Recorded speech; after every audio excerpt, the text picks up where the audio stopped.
Just trying to get my screen share going here. Pick a screen, any screen.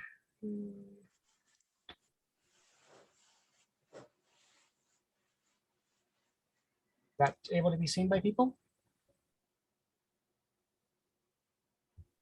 That's good. Everyone can see it.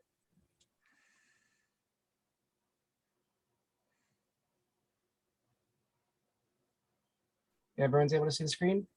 Yes, sir. Perfect. So today we're going to be talking about men's fashion on the brink of war, 1914 to Armageddon. Okay, maybe not. Let's actually talk about military fashion in King George's army, specifically looking more along the lines of enlisted men and not so much officers. But at the beginning of all of my presentations, I've normally been doing a slight overview of how costuming in the Regency era is viewed in pop culture and how people kind of have preconceived notions of what it is. So looking at the Napoleonic military, first off, let's start off in Waterloo in 1970.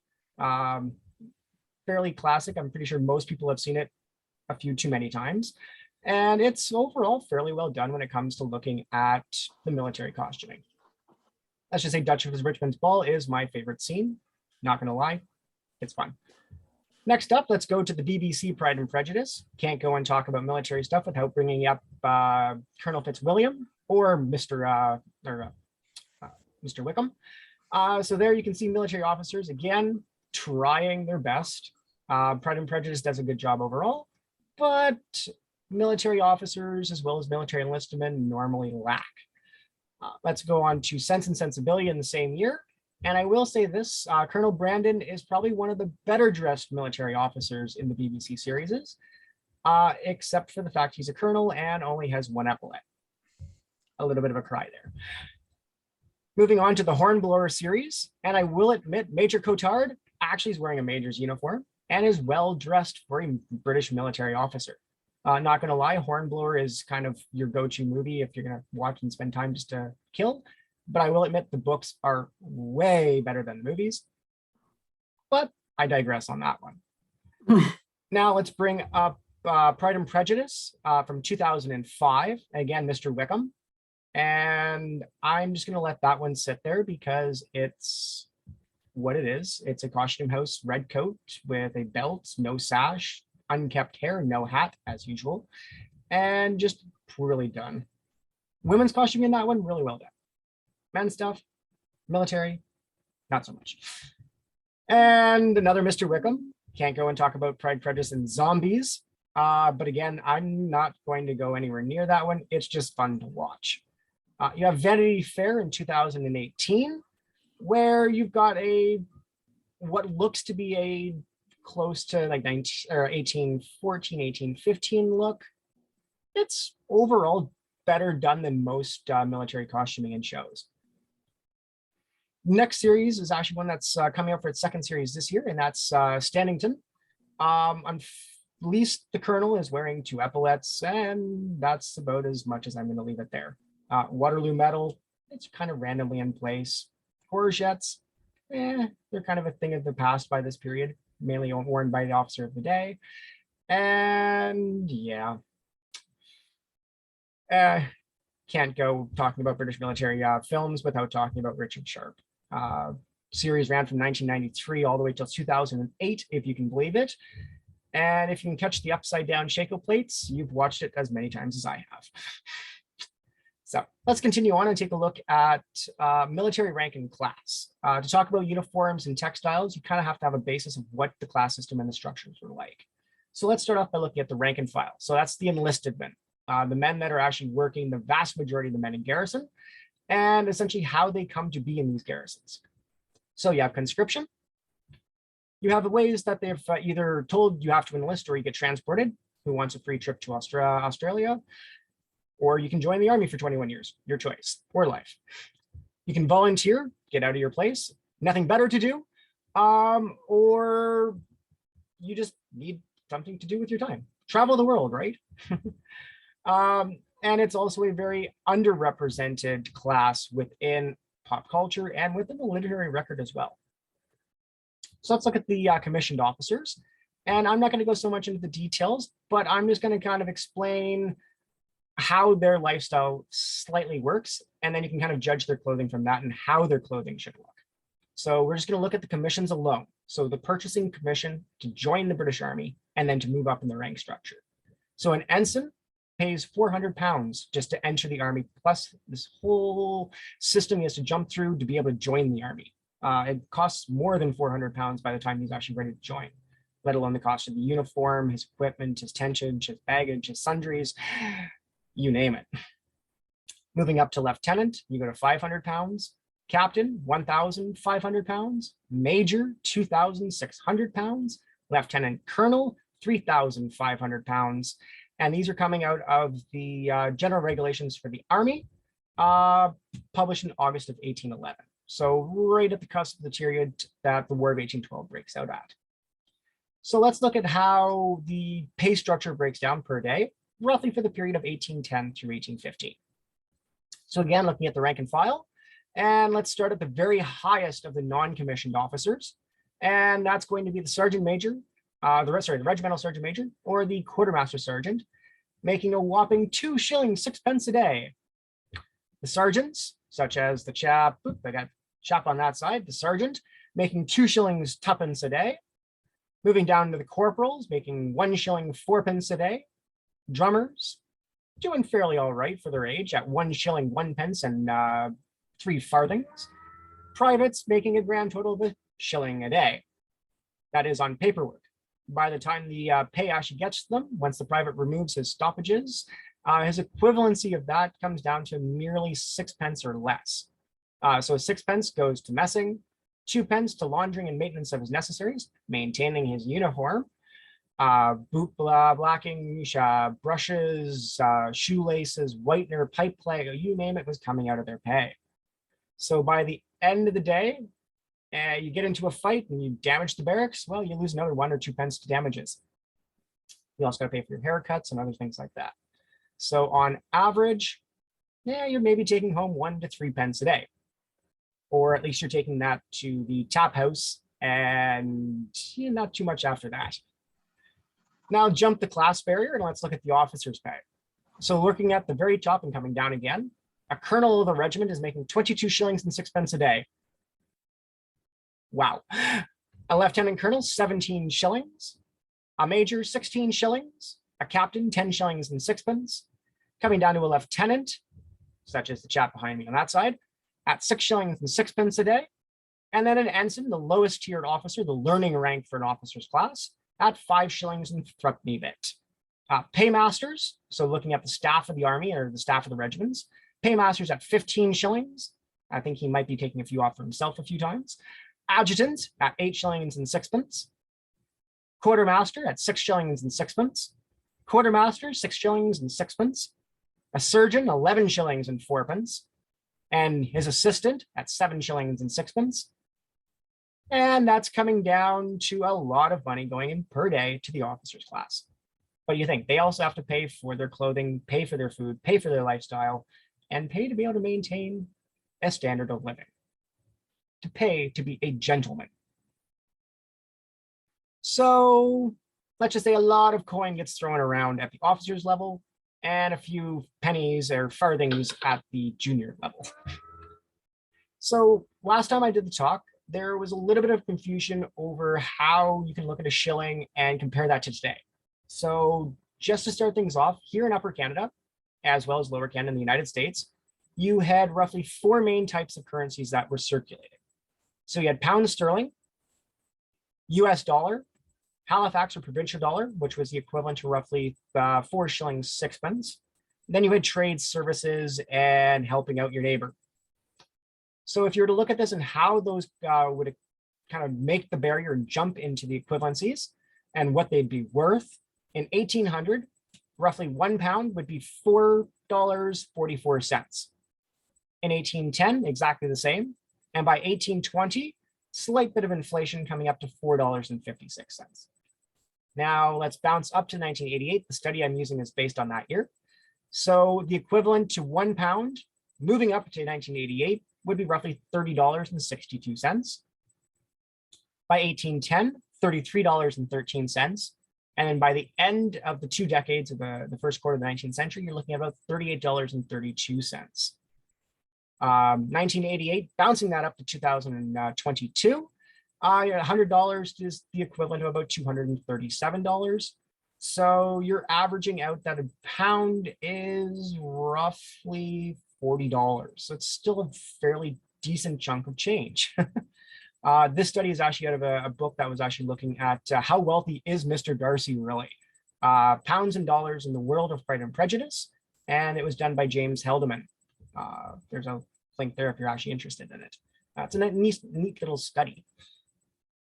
So all of this accumulating up, we have that class structure that divide how the men are interacting and how they're actually using their money is always a questionable thing. But you also got to remember the literary accounts we have of privates are very few and far between. We have lots from the officers and lots from the gentlemen and lots of people watching the army from outside.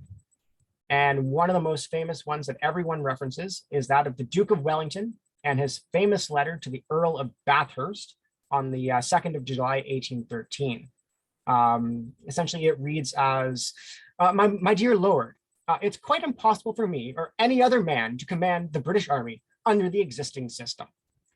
We have in the service the scum of the earth as common soldiers. And of late years, we have been doing everything in our power, both by law and by publication, to relax the discipline by which alone such men can be kept in order. The officers of the lower ranks will not perform their duty required for them for the purpose of keeping their soldiers in order. And it is next to impossible to punish an officer for neglect of his description. As to the non-commissioned officers, as I have repeatedly stated, they are as bad as the men. It is really a disgrace to have, it is really a disgrace to have anything to say as such of the men some of our soldiers are. Kind of a little bit of the quote there, but that is the description of the common man by the man in charge of the Peninsular Army. Not a great reputation. So publications and regulations to try and control these men, control what they're doing, make sure they're following the rules. Well, over the 20 years that the period we're looking at roughly for the Napoleonic Wars, as well as the War of 1812, there is a large evolution.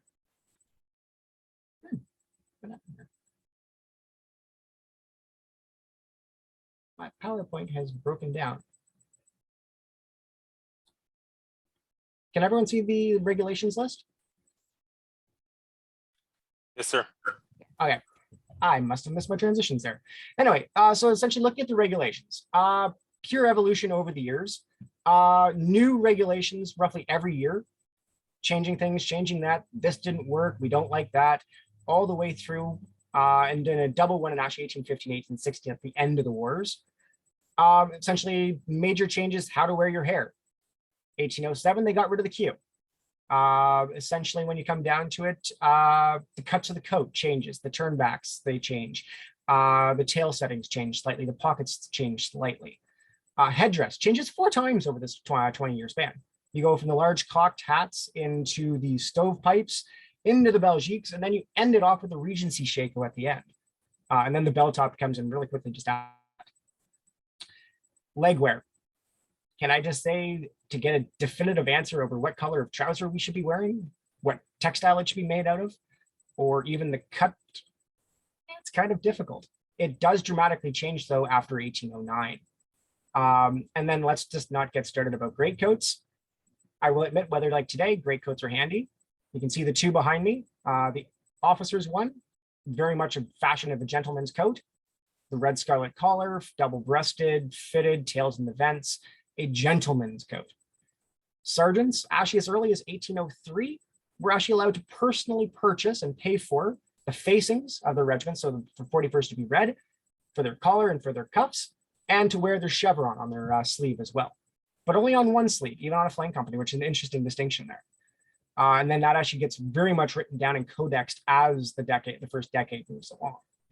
Here in North America, though, there's a huge debate over the type of greatcoat that should be worn: double-breasted, single-breasted, 5 buttons, 6 buttons, how long the lining on the inside is, what the color of the lining should be. Should it be white? Should it be green? Should it be serge? Should it be beige? All of this just about greatcoats. I digress. And then let's just say when the Prince Regent took control over for his father in 1812, and the Prince Regent's regulations came out, the sheer rebellion against them is quite interesting to watch. So all of these regulations give lists of necessaries, what the common soldier is supposed to have with them, what they're supposed to be wearing, and gives little hints on how they're supposed to take care of them as well. So here's a necessaries list from 1805 for the 2nd Battalion of the 56th Regiment of Foot. So here lists the clothing that are required to be carried: 4 shirts, 2 pairs of shoes, 1 stock and clasp, 2 pairs of breeches and leggings, 1 pair of marching pantaloons, 3 shoe brushes, 1 clothes brush, 1 black ball, forage cap, greatcoat, greatcoat slings, pair of suspenders, nightcap ×2, 4 pairs of socks, 1 knapsack, 2 flannel shirts, hair, leather, and pad with a small painted regimental button. That's to be able to put the Q on the back of the head. So that is a very descriptive nature of what's there. You can see the clothes, they're being brushed by brushes, the boots are being blackened, you've got socks when you're wearing your trousers, you've got the leggings when you're wearing your breeches, you've got the neck stock on the back holding it together, not leather laces. Just don't do leather laces. They scare me a little bit too much. 4 shirts, which actually goes down as the decades go along. 2 flannel shirts, which will be an interesting topic for later. And it's an interesting thing to see that greatcoats are carried by the man and not turned back into stores. They're part of your necessaries. They're part of your inspection. The same with the slings to carry them. So let's move on to a necessaries list from 1813. So this 1813 necessary list actually comes from the 85th Regiment of Foot, and it reads as follows: regimental suit, so your red coat, greatcoat and straps, pack and cap, undress jacket, trousers, short gaiters, 3 white shirts with 2 false frills. Now it's interesting to see the false frills because that's worn for Sunday or for church parade or any dress parades during the week. If not, you can just have your plain shirt showing. 2 flannel waistcoats, 2 pairs of good half boots. Now I do love that. Only references for a regiment that's not particularly being stationed in Europe, but stationed in general. The standard rules and regulations dictate shoes. And as of 1807, there's actually a ruling for shoes that it's supposed to be strong shoes made to come above the ankle, shod, so horseshoe, nailed, and tapped, so hobnails, and then a toe piece put on them. Now, I will say this, looking at the archaeological record, which we'll talk about a little bit later as well, I have yet to see a single horseshoe, single hobnail, or single tap from any archaeological site for War of 1812 battlefield in Ontario or the ones I've looked at in the United States.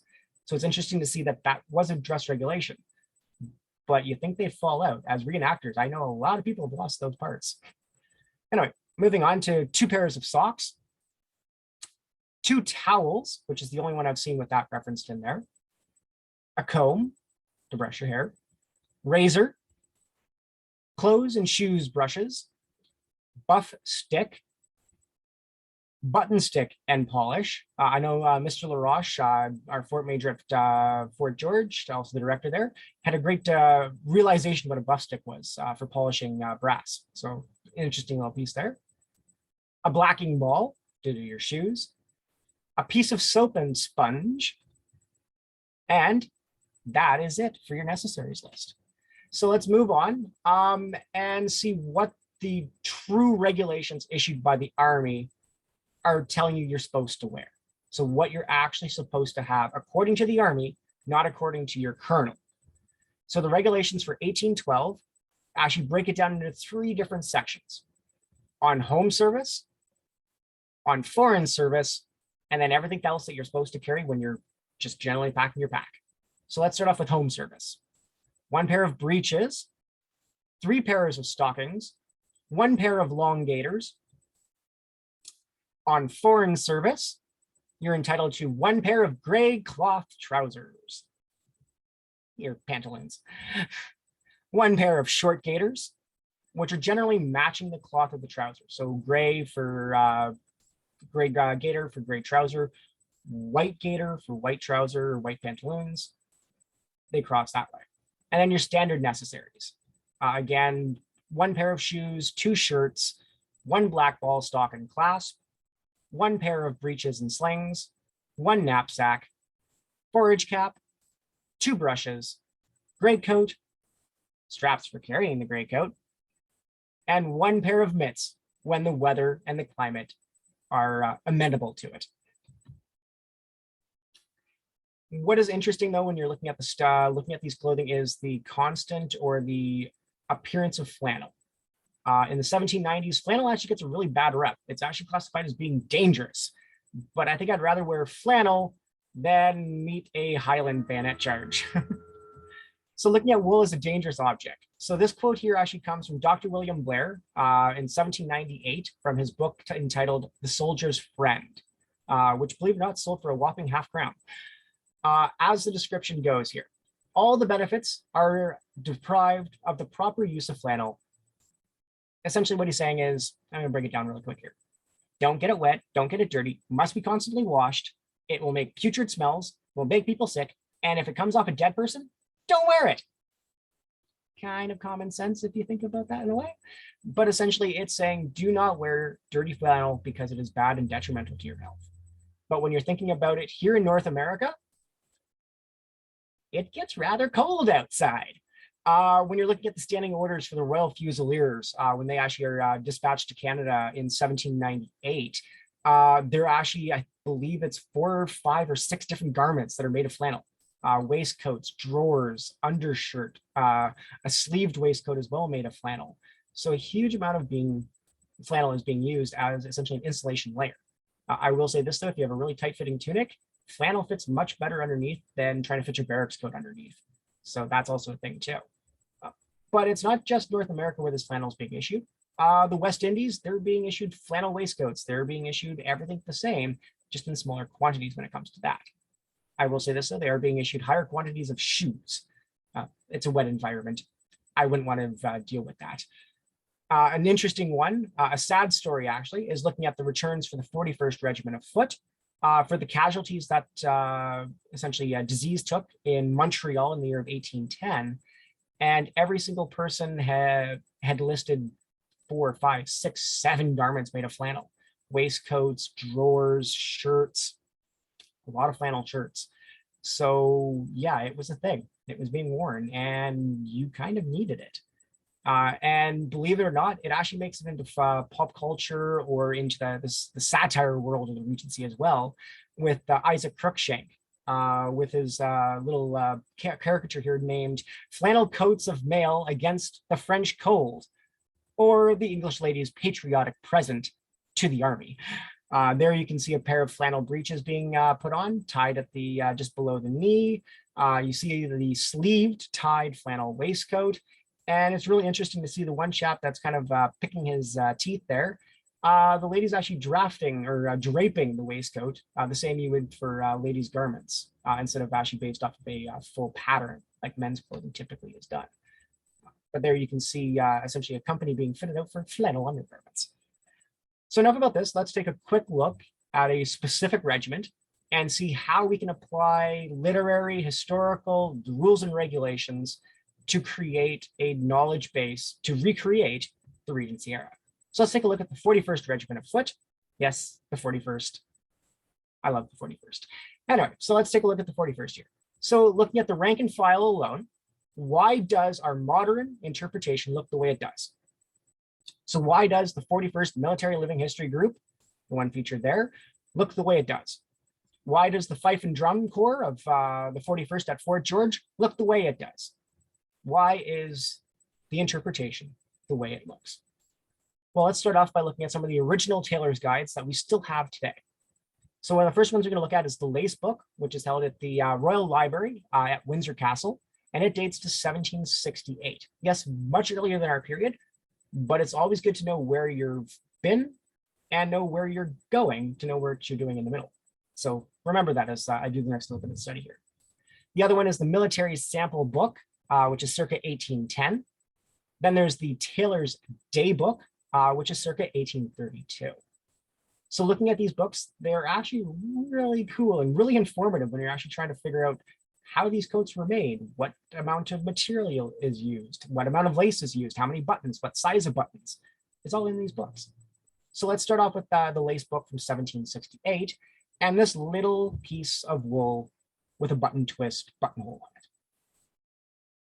That's the 41st. The red-faced unit we all know and appreciate today. Well, before the 1780s, the 41st was actually the Royal Regiment of Invalids. So this is the 41st Royal Regiment of Invalids showing a button twist on a royal blue base with facing color of blue. The next one up, let's look at the Tailor's Sample Guidebook from circa 1810. And the first entry in it comes in as 41st. It's really hard to read on this image, but the next one is Drum's Coat. And that breaks down to 3.5 yards of broad lace, followed by 15 yards of loopings, referring to the buttonhole lace, the narrow looping. Then it says there's 18 coat and 12 breast buttons. Something is not quite right there when you actually know the 41st and what its button pattern looks like. Because when you're normally in the flower, the flower pot or the Jew's harps or any of the bastion type lace, you're 9 buttons down the front. There's an extra button on this one. I'll flip a little bit later into the book. And you have this entry for the 41st Regiment. And this is for private's coats. The P actually looks like an O, but typical handwriting for the period, where it's 9 regular buttonholes. Hey, they've corrected the error. They have 18 large buttons and 11 small buttons. 9 up the front and 2 on the shoulder straps. That problem is solved. We know what that is. And then the white lace is recorded below there, and a sample of the 41st lace right beside it. A white base with a black worm down the center. The book that this is from has lace samples for almost every British regiment from about 1810 to about 1815. It's a really amazing book from these lace samples. Then it also goes down to say sergeants, the same as privates. Drummers' coats, again, 9 button loops. Description of the drummer's lace, which they have a sample of there, which they tufted lace. And then it breaks down again that it's actually 4.5 yards of broad lace. And the description also says the seams are taped. So they're doing the long seams, the shoulders and the back seams, the sleeves are being done with the broad lace. And then you have the 15 narrow to do down the front, the top of the shoulders, and the pockets and the cuffs. Hey, we now have the 41st drummer's coat kind of figured out. But we still don't know what the shape of the lace is supposed to be. Well, move up in a little bit of time period, and you move to the Tailor's Day Book from 1832, and there's the lace pattern. However, by this point, the 41st and the entire army have changed facing colors, and the 41st goes from red to white, but the bastion loop stays the same. Looking at archival and or legacy, which is what I've kind of started to allude to in the last one, and look at Lomax from 1899, a regimental historian. And he starts off by doing a huge description of what the uniforms of the 41st evolved with from our conception in 1719, right through until almost, until 1899. So 1787, the inspection returns say that the 41st follows the regulations of His Majesty's service. So we are the same as the rest of the army. It's noted that the facing colors are to be red. So there's the first change from the Royal Regiment to the 41st Regiment. That distinction for the red facing goes for 4 regiments only: the 33rd, the 41st, the 53rd, and the 76th. He also goes through and describes that the lace will be white with a black stripe, set in flowered loops configurations, set equal distantly. So that matches the post-War of 1812 material, and now we have it in the pre-war material. So that gives a good description there. And then following on, the black stripe exists on the lace for the 41st until 1836. So that tailor's book dated for 1832 had a lot of entries throughout. So that entry probably came in much later than the book started. So 1836, because it was white. And then that flower pot lace design continues with the 41st until 1855. 1855. Photography is in existence. Hey, look, it's a 41st sergeant from the Crimea. Again, bearing witness to the bastion looping from our period is still in the uniform. It's still part of that legacy. So we can now say from 1832 until 1855, the lace is the same, which means you can say it's the same for the earlier, hopefully. We can also tell through archaeological material some of the other qualifications and other materials. So most commonly buttons, belt plates, stock clasps, shako plates. So buttons, there you can see 3 different sizes of button, the 2 noted in the other tailor's books, so the breast button and the coat button. And then the tiny one that just has the 4-1 on it would be for your gaiters. The 41st is one of only a few regiments that have regimental buttons for their gaiters. When it comes to doing modern reproduction, that adds more money to our kit. Yay! Belt plates. This one here is an original that's held at the Canadian War Museum, and again is a very typical enlistment plate. Drummers, of course, they have to be different. Well, there you go. There's a drummer's plate. That one's in the Parks Canada collection. A stock clasp marked with a 41st mark on it. That's the little thing that's holding my holding the neck stock on. Well, that's a 41st marked one. And then the 41st XLI Belgique plates. That's the Waterloo Shako as it's nicknamed. And that's the same ones that are on the 2 mannequins behind me versus the stovepipe, which had a universal pattern on it. So you wouldn't actually be able to tell a regimental distinction. Unless you're a Royal Regiment, and then you could have a warrant to change the pattern and do whatever you wanted with it. And then the final little topic here is looking at art. So artistic interpretations of the enlistment of the 41st. I know of one, and unfortunately, it dates to 1832, and it's a drummer. There are a bunch of other artwork. There's a lot of other miniatures. However, there's a hoax miniature floating around, as well as paintings that were done by Lomax in the 1890s and by contemporaries for Parks Canada as they're building and trying to interpret the regiments. So the drummer from 1832 has the same lace as written in the 1810 Taylor's sample book. So there gives precedence there. You can also see that it's got the bastion loop design. So there's another nice correlation to that as well. The hoaxed miniature of a 41st sergeant. I wonder who made that. Totally wasn't me. And then following up with one of the images from Lomax. So he tried to do images for all the key changes throughout the evolution of the 41st uniform. So here you see the 1793 uniform, which the 41st took with them into the West Indies. However, officers are overrepresented in a way. There are a lot of representations of officers. First from literary, from textual. There's actually an original surviving 41st officer's tunic from the 1820s.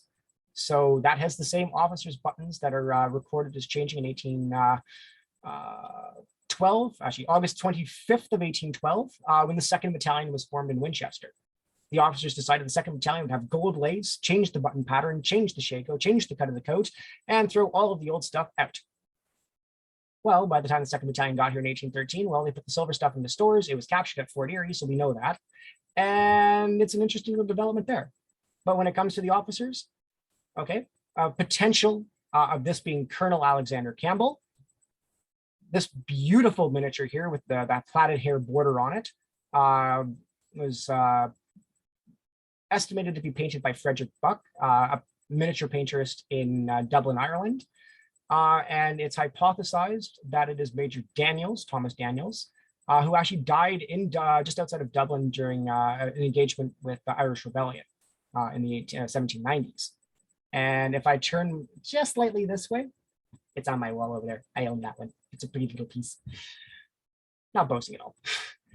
This miniature here is unfortunately an unnamed officer, but again attributed to Frederick Buck, again to that 1790s period. And then the final gentleman that's joining the screen here is from a William Lofty painting, a series of paintings done of British officers. And it again throws up a myriad of different problems and questions dealing with the officer's uniform. First of all, is it lace? Is it embroidered? The belt plate. So, oops, I got to turn the right way. The belt plate, if you zoom in on the image, it's actually really high def, actually has an enameled red disc in the center with the 4-1 on the belt plate. Officers could do whatever they wanted if they could afford it. Again, leather breeches, you got the buff leather gloves, and what appears to be an embroidered pattern on the coat. Officers, they can do what they want if they can afford it, as long as their colonel, their captain, would let them do it. So in conclusion here, let's just say media has overrepresented officers, but poorly dressed them in general. Enlisted men, so the common men, the thousands of men that form the British Army, are underrepresented. Hundreds and hundreds of regulations for how to dress the King's Army are issued between 1799 and let's say 1824, and makes a nightmare to try and pinpoint an exact date when you're trying to figure out how to dress if you're doing 1811 in Fort Malden. Is it going to be the same as the 41st in 1809 in Montreal? Maybe, maybe not. It's a lot of wiggle room in the interpretation for enlisted men's clothing. And on the final note here, if you'd like to talk more with myself or with any of the other staff at Fort George, please come back out. As Amanda said, we're back open as of tomorrow at 10 a.m. for weekends up until next month, and then we're back to a regular schedule. I think it's as of the 16th of May, I think is when we're back to open Wednesday through Sunday. On that note, thank you for listening to me drone on about the 41st. I know I do it quite a lot, and my friends at school get annoyed with me a little bit too much, but hey, it's my passion. Anyway, if any questions, feel free to ask. Thank you.